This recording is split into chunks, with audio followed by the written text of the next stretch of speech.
Woodturners, hey, I'm Captain Eddie Castle and welcome to my shop. Glad you closed the gate. That little mean dog will get out. Today I have a nice little project for you. It's coming up on holidays as I'm filming this 1 week before Thanksgiving. And for Thanksgiving Day, I'm going to put some of these on the table. Yeah, not the rag, the napkin rings. Yeah, I've been playing around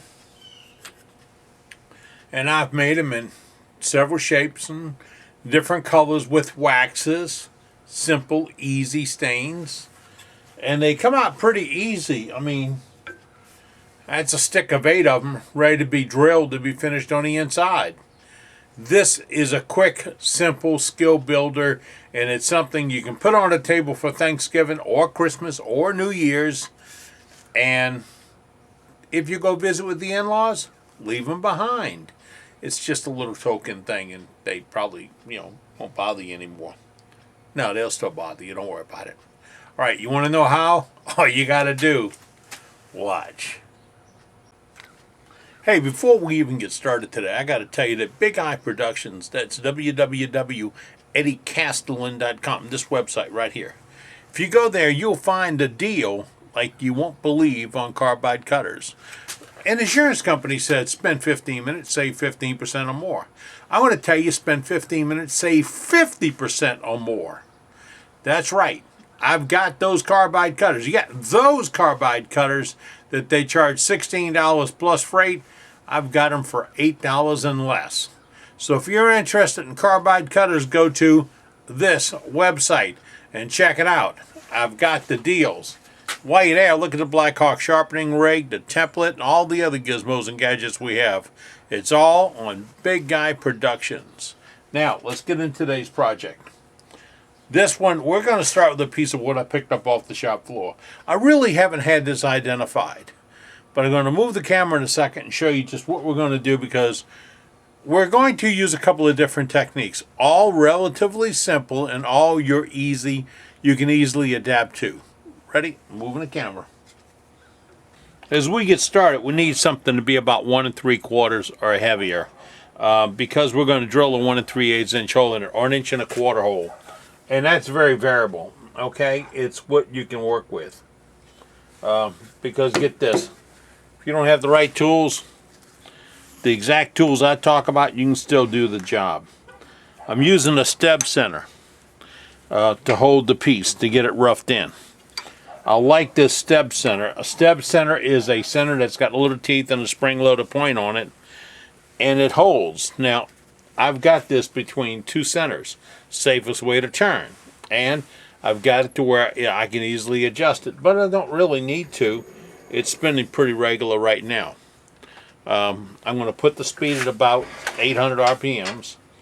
I'll bring up my tool rest and get it set at the right height. And then check it, because this thing wasn't square. You can see it will be off the tool by a different amount. Now I'm going to rough it in, pardon my reach. Ooh, I need a haircut and a shave. This is my roughing gouge. This is what we're going to go to. First thing I'm going to do is knock the flats off and get this semi-round so I can get started on putting a tenon on this end that I'm going to hold in these spigot jaws. I'll bring the speed up to about 1,000.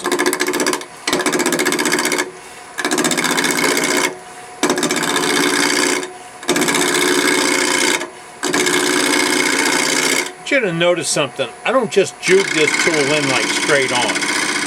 That just does a lot of damage. I have it up on an angle, and I'm slicing away what I don't need.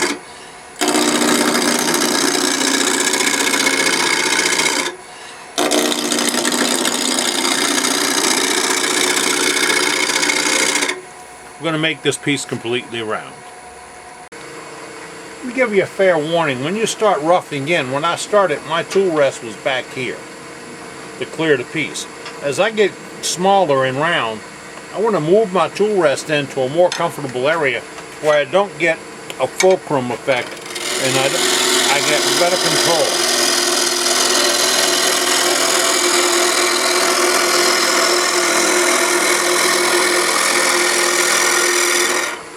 by reading the bevel, I can get this thing down and round and not have any major catches.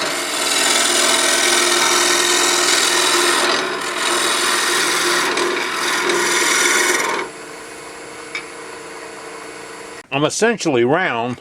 I want to put a tenon on this end, more flat, recessed with a shoulder that I can hold in these spigot jaws. So, using a skew,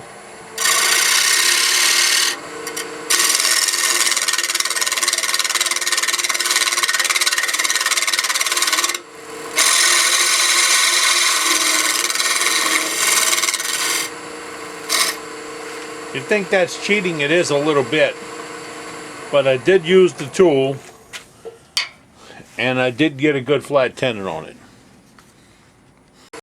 This is a stub center I was talking about. Whoop. Right here. That's a spring-loaded point. They come in a couple of sizes. This one is a little bit greater than a ½ inch across. I'd prefer it over the large one, actually. More versatile. So I use that as a spring-loaded center when I need a spring-loaded center. Now, this is a piece. You can see I put that tenon on the end of it. I'm going to put it in the tenon jaws. I'm going to push it back to the shoulder I put on it. And then I'm going to bring up my tailstock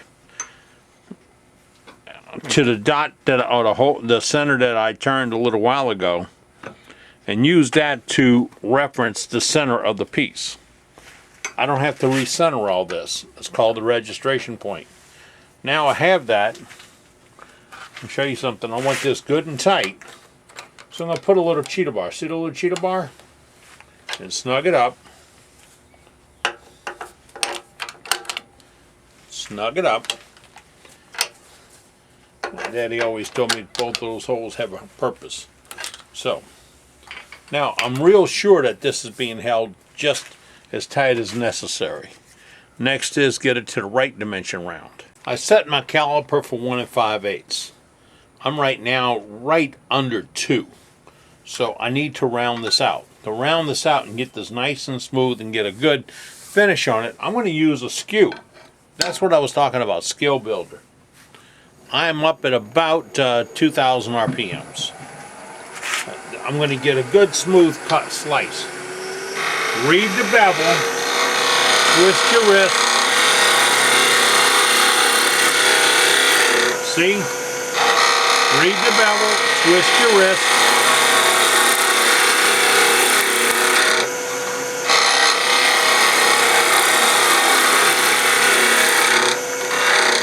That's how you get a real slick finish. I'm not really great in this area, but I'm still fat. Okay, one more joke like that. Now, I'm still about 1/8 of an inch.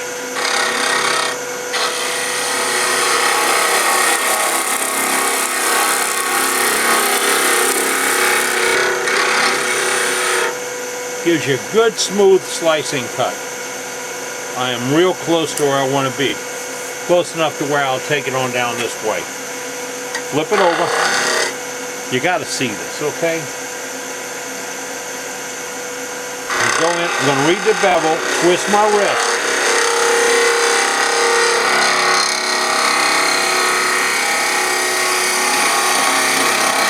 You can't take a real heavy cut.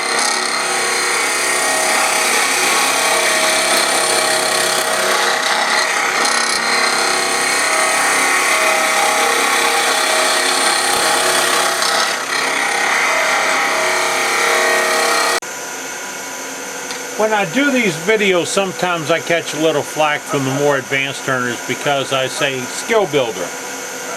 This is the skill builder. So many guys are bad with this tool that they need to do this just to do this. Need to do this just, yeah, that's what I meant. Okay. Read the bevel. I'm rubbing way back down the bevel. I'm going to twist my wrist a little bit. See that? Not raise my arm, not move my hand, nothing else. I'm going to twist my wrist. Look at that cut.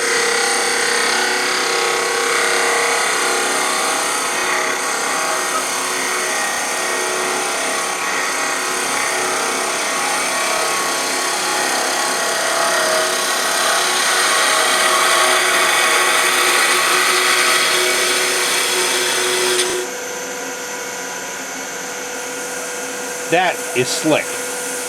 And I mean slick.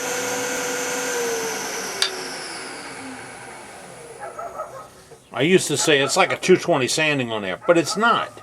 It's just slick. It's ready to be sanded. But I don't have any tears. I don't have any gouges. Gee, I don't even have a catch. That's why you have to play with this.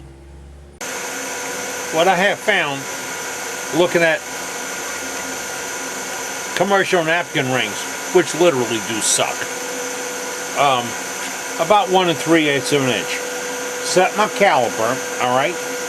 I'm going to read this end. I'm going to mark with the other end. See the mark?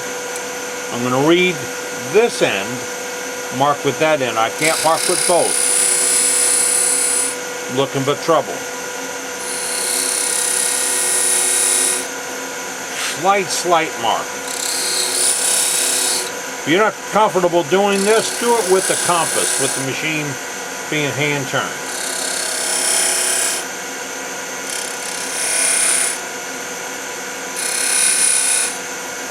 I'm going to leave some meat down here. You can't see it, alright? I stopped up early.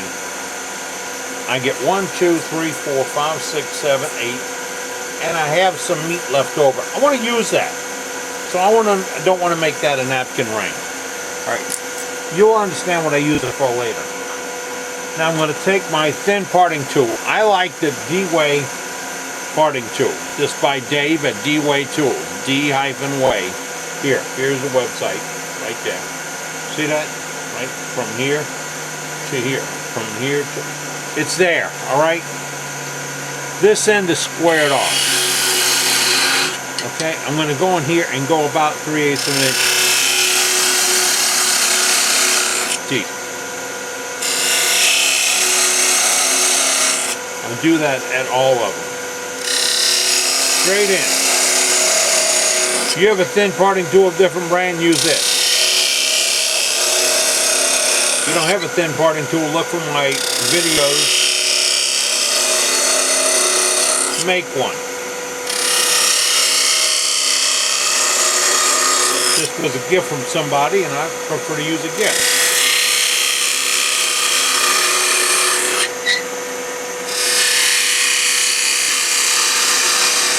I don't know if I said this before we got started, but this must be a clean surface.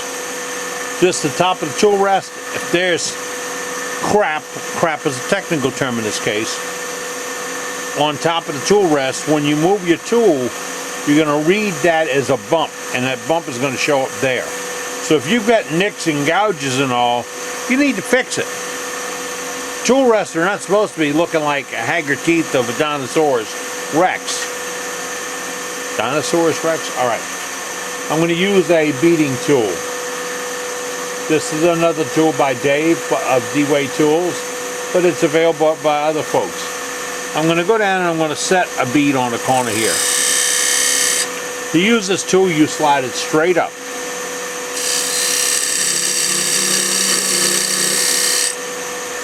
I'll put another one over here.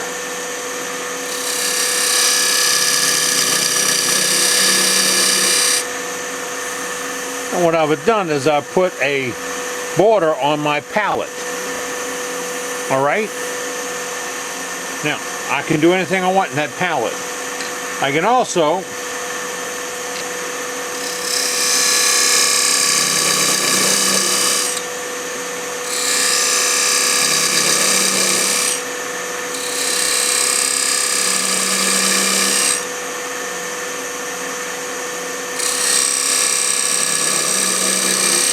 remember, you go straight up. If you dig it in, it'll tear up the wood.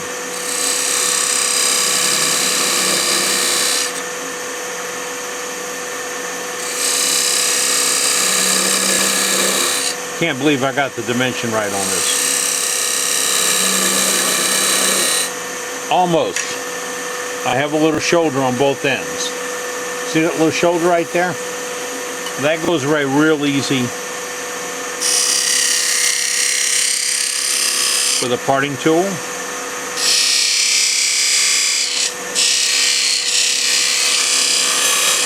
Okay, so I beaded this one. The next one I'm going to do something different. Let me get you in a better position. Speed's down to about 550 RPMs. This is the Sorby Spiral Master tool, the Mini. I have to back my tool rest up a little bit to use it. And Sorby was nice enough to write me a note and tell me I'd used it wrong before. But they also told me how to sharpen it, which wasn't in the original instructions. Alright, I'm going to be horizontal, just like that. I'm going to go in. I'm just pushing on it.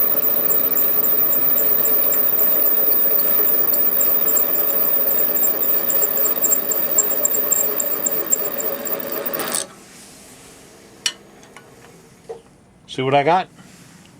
That's what I have. Now, that doesn't really work for me from end to end, so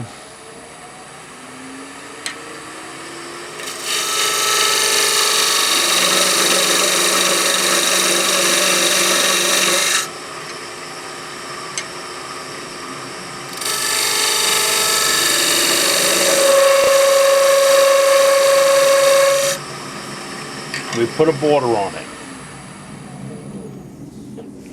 And it works for me much better than just being all the way across. Let's do something different on this one. For this one, I decided we're going to do some simple wire burnings using my compass. I'm going to read the end. Give me a mark. Give me a mark. Give me a mark. Give me a mark. Give me a mark. Now, just to do burnings on that, it's not going to be right on the money. I'm going to establish those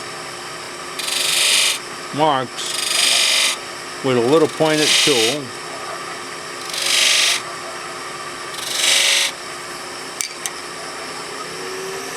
Then using my homemade, see, I made this out of 2 round balls and a piece of music wire from Michael's right across the top of it.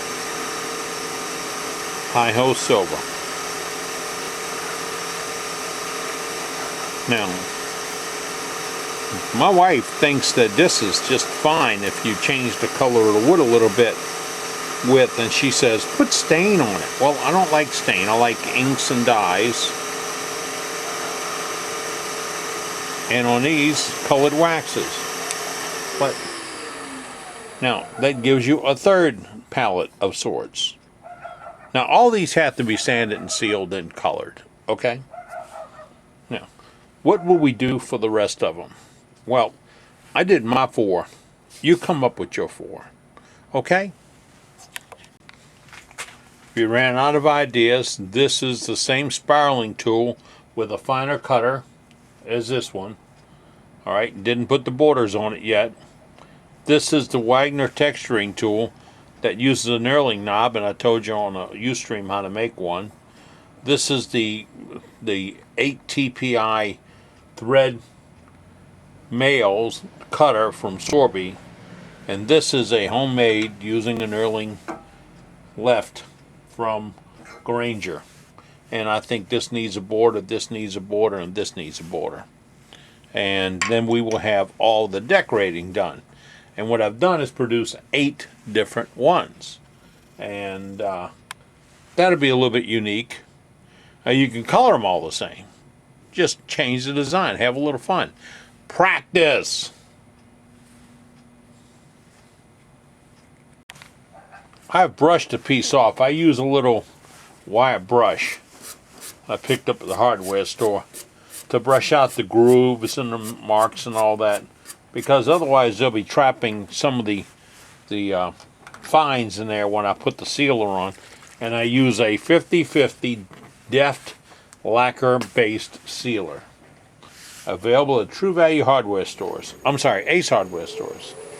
Might be at True Value also, but I do know my Ace hardware brings it in for me.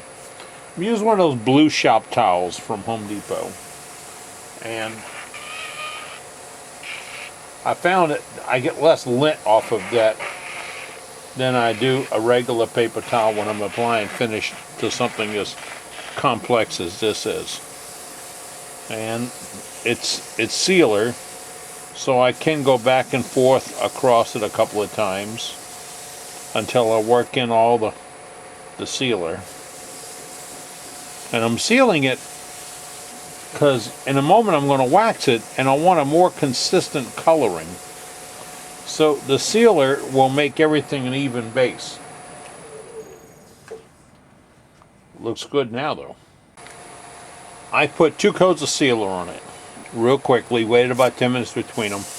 I'm going to knock the fuzz off using a Scotch-Brite. This is a white Scotch-Brite, which is supposed to be grit about 1000. I'm just going to knock the fuzz off, and it feels really good. Now, if you're not sure that it's going to feel that good like I was, don't do what I did. Don't stick your fingers up into spinning wood, because driven splinters hurt. I understand that. Someone told me that. I'm smart enough not to do it on my own. Okay. You believe that, right? Okay. This is that colored wax. Rub and color. You see it? Rub and color wood wax. This is magenta. Red. Let's just put a little bit on a paper towel and rub it in.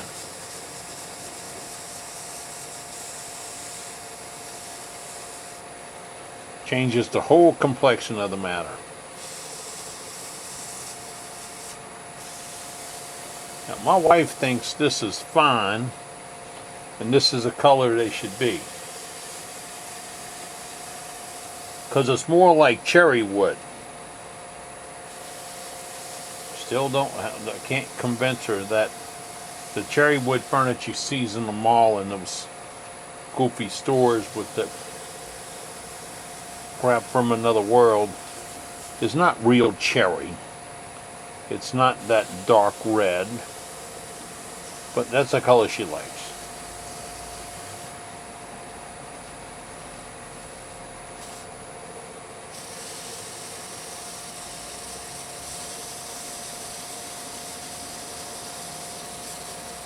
Now here's the secret to it. See that little brush?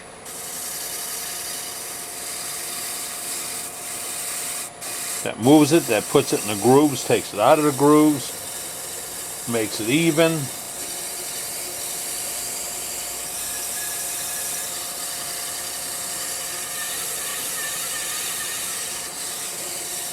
And she tells me that there are wax sticks available at Michael's and Hobby Lobby that'll do the same thing. But honestly, that looks pretty good. Oh, another coat of sealer when it cures. There you go. There's your napkin rings. I mean, there's 8 rings. Okay, there's only one step we didn't do. We didn't make them rings. But we started to. Did you know that? Now let me show you how we finished that. The basics. Keyless chuck. 1 3/8 inch Forstner bit. Why 1 3/8? It was the sharpest one I had in the box when I started, and I figured I'll start with the sharpest one. But 1 1/4 will work, 1 1/2 will work if you have enough meat. Don't make this so thin. You'll know why in a moment. But I have it at 1 3/8 inch. I'm only on the spindle now. I took out the live center, but I'm running as true as can be. See that? Okay. I am going to drill this. Now, you wonder, what was the trick? What did we start? Well, let me show you. Remember when we put that parting tool down there and I told you to go about 3/8 inch deep? Watch how much shoulder we have left when we start drilling this out. With that drill bit, see what we have? About 3/8 of an inch. Watch what happens. Voila! Which is a French term for how you like them apples.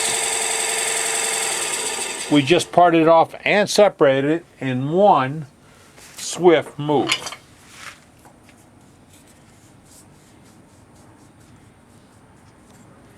See that? It's ready to be finished out now. We're going to do the rest of them. Okay? You with me? As we drill out this last one,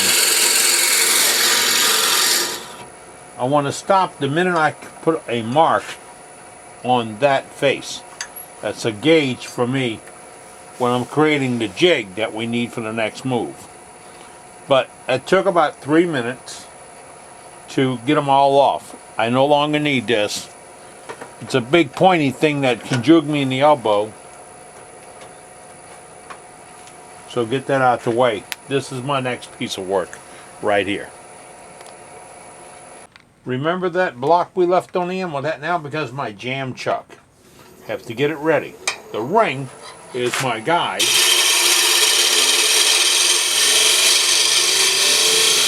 I want to get close.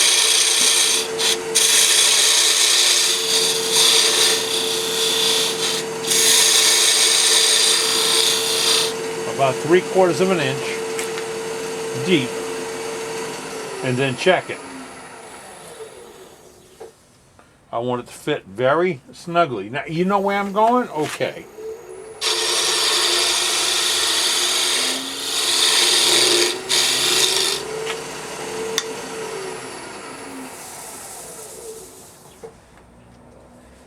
Oh, that's nice. Now, if it's too tight, when you jam it on, you pop this because it's all it's all side grain. So you'll break it. You don't want to be too tight. I'll show you how to fix the being too tight part.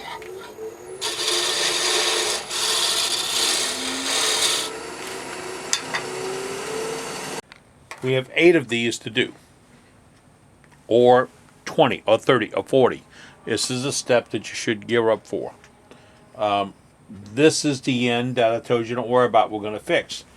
That's too rough to put a napkin through. You don't want to give that to somebody. So we chucked it up so you can come over here. The tool rest at the proper height with anything.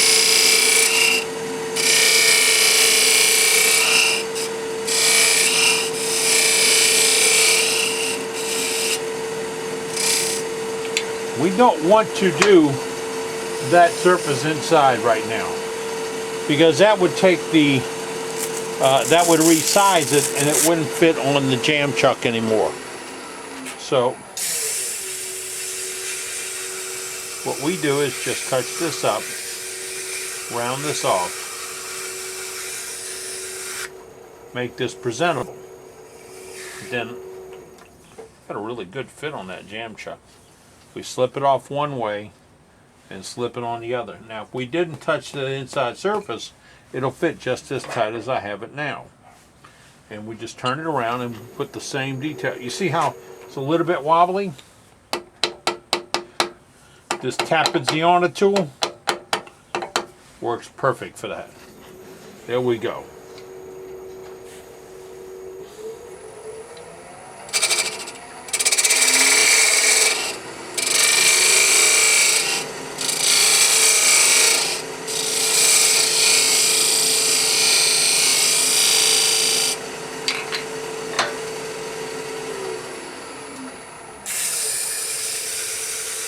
Now we can clean up that inside edge if you choose. You're going to be able to go about halfway through. Clean up this shoulder. It's the last time we get to touch this. We're going to seal this by hand now. Again, we take this off. You want to clean up that a little bit? It still fits pretty tight.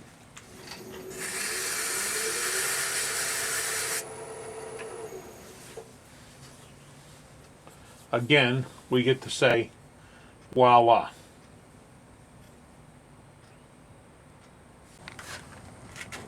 With all that in mind, you can take a block of wood, shape it, texture it. You can practice your skew. You can use your homemade parting tool. You can decorate it or texturize it any way you want. Then you can seal it and color it and finish it however you like. I wouldn't recommend the CA finish on this. Number one, it's not necessary. Number two, it'd be rather difficult to get all those nooks and crannies and all that covered. So, not a great recommendation. But you can get all that done, and you'll come away with a handful of nice napkin rings to give away for Thanksgiving dinner. Your home, your in-laws' home, your friend's home, or whatever. It's really nice if you can team up with management and have her make the napkins or pick up a set of napkins. Remember, pastels go with everything. All right. That's what I'm told. I'm Captain Eddie Castle, and thanks for joining me today as we've been making shavings. You take care, be good, and don't forget to like me on Facebook. You gotta like me somewhere. Facebook's as good a place as any. See you later.